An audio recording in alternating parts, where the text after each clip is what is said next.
Ever feel like the walls are closing in? Big presentation. Crucial negotiation. A market shift that came out of nowhere. Your heart's pounding, your mind is racing, and you can't seem to grab a single clear thought. This is the reality of entrepreneurship. Pressure isn't an occasional guest, it's your permanent roommate. The difference between those who merely survive and those who truly thrive comes down to one thing: how you think when the heat is on. Today, we're not just talking about coping with pressure, we're talking about mastering it. We're going to dissect the mindset of elite performers and give you the actionable playbook to think with ice-cold clarity and make winning decisions when it matters most. This is about forging a pressure cooker mindset. Let's start with the foundation. You cannot think clearly if your internal world is a chaotic storm. The first rule of high-stakes performance is to master your inner state. When you feel that surge of adrenaline, that tightening in your chest, your primitive brain is taking over. It's shouting fight or flight, but what you need is think and execute. The fastest way to regain control is through your breath. It's not some new age fluff. It's a physiological reset button. The technique is simple. A slow, 4-second inhale through your nose, a 7-second hold, and a full 8-second exhale through your mouth.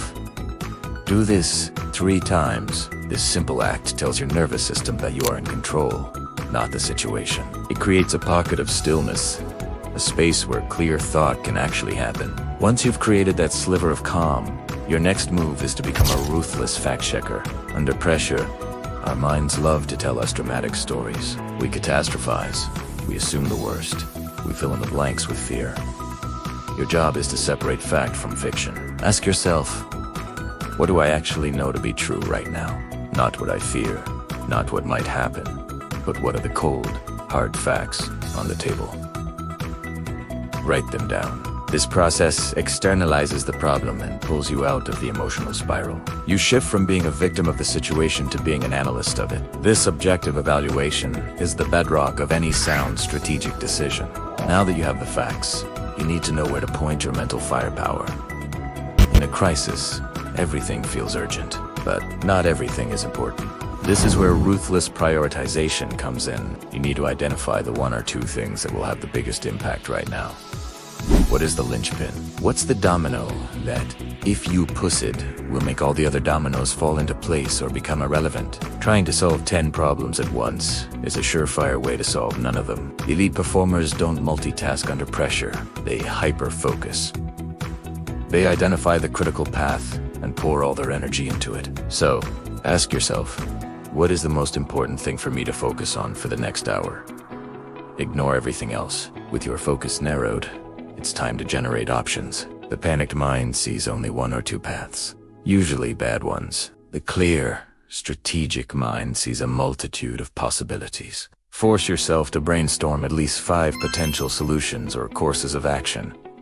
Don't judge them yet. Just get them out. This practice of exploring diverse options breaks you out of tunnel vision. Maybe one option is to delay, another is to pivot, another is to go all in. Even if some options seem ridiculous, the act of generating them opens up your thinking. Once you have your list, you can start evaluating them against your facts and priorities. Here's a powerful mental technique used by psychologists and elite athletes. Cognitive diffusion. It's the ability to step back and observe your thoughts without getting entangled in them. When a stressful thought pops up like, this is going to be a disaster, you don't fight it. You simply notice it. You can even label it by saying to yourself, I'm having the thought that this is a disaster. This creates a separation. You are not your thoughts. You are the observer of your thoughts. This tiny shift in perspective strips the thought of its power over you. It's no longer an undeniable truth. It is just a piece of mental chatter that you can choose to ignore as you focus on the facts in your plan. Another pro-level technique is visualization, but not just visualizing success. The most effective visualization is a mental rehearsal of the entire process. Before that high-stakes meeting, close your eyes and walk through it. See yourself entering the room, calm and confident. Hear yourself delivering your key points with clarity. Imagine a difficult question being thrown at you. Feel that initial jolt of pressure, and then visualize yourself taking a calm breath, accessing the facts, and delivering a powerful, composed answer. By rehearsing for pressure in your mind, You're building the neural pathways to handle it effectively when it happens in reality. Your brain won't be able to distinguish between the vivid rehearsal and the real thing, making your response almost automatic. Now, let's talk about making the actual decision. In business, speed is a weapon. Waiting for perfect information is a recipe for getting left behind. Once you've done your due diligence, created calm, gathered facts, prioritized, and explored options, you need a framework for rapid decision. One of the best is Jeff Bezos's concept of one-way and two-way doors. A one-way door decision is one that is highly consequential and nearly impossible to reverse. These deserve slow, careful deliberation. But most decisions in business are two-way doors. You can walk through, see if you like the other side, and if not, you can turn around and come back. For two-way door decisions, you should act fast. Make a choice, execute, and gather data. If it's the wrong choice, you can pivot. This framework liberates you from decision paralysis. When you have to act, simplify your options and trust your gut. Your intuition isn't magic. It's your subconscious mind processing thousands of past experiences and data points in an instant. After you've done the logical analysis, what does your instinct tell you? Often, it's pointing you in the right direction. If you're still uncertain and time allows, seek input from a trusted peer or mentor. A fresh perspective can illuminate blind spots, but don't outsource the decision. Gather the input, then make the call. Once you've made it, commit, act decisively.